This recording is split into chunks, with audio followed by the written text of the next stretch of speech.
এক গ্রামে একটি পুরনো মন্দির ছিল। মন্দিরটির অবস্থান গ্রামের একান্ত প্রান্তে, গভীর জঙ্গল ও পাহাড়ের মাঝে।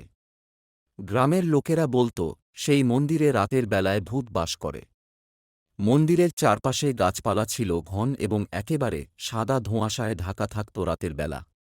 একদিন গ্রামের নতুন ডাকটিয়ান রাকেশ, যে শহর থেকে গ্রামের পোস্টমাস্টার হিসেবে আসেন, মন্দিরটি নিয়ে শুনে চমকে গেল। তিনি সিদ্ধান্ত নিলেন, একদিন রাতে মন্দিরে গিয়ে দেখবেন সত্যি কি কিছু আছে নাকি সবই কল্পনা। রাত গভীর হওয়ায় রাকেশ মন্দিরের দিকে পা বাড়ালেন। চাঁদের আলো এবং পোকামাকড়ের গুনগুন শব্দ ছাড়া আর কোনো আওয়াজ ছিল না। মন্দিরে পৌঁছে তিনি দেখলেন, মন্দিরের দরজা খোলা ছিল। ভিতরে ঢুকতেই তাঁর চোখে পড়ল কিছু পুরনো ভাঙা মূর্তি এবং এক কোণায় জমে থাকা ধুলা।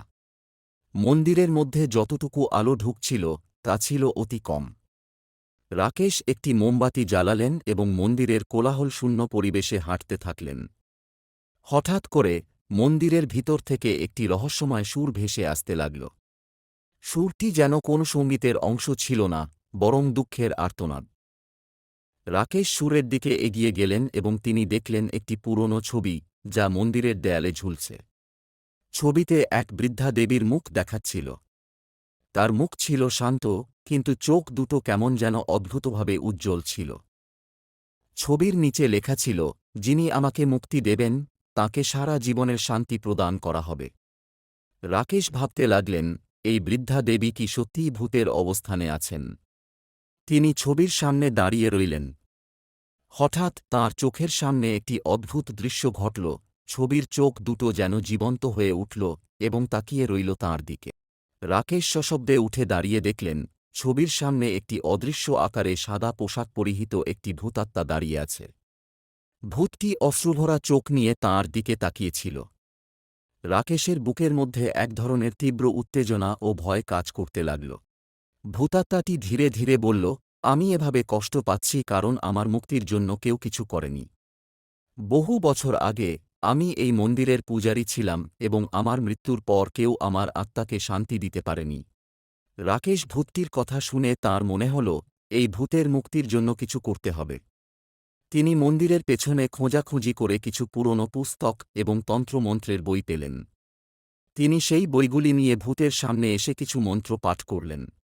মন্ত্র পাঠের শেষে ভূতটি ধীরে ধীরে আলোতে মিলিয়ে যেতে লাগল এবং তার মুখের দুঃখ ভারসাম্য যেন চলে গেল।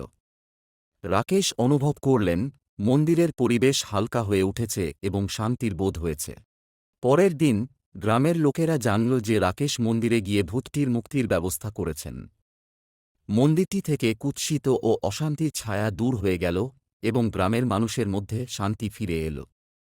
রাকেশ ফিরে এসে মন্দিরের মেরামতের জন্য উদ্যোগ নিলেন এবং মন্দিরটি পুনরায় এক সুন্দর জায়গায় পরিণত হল।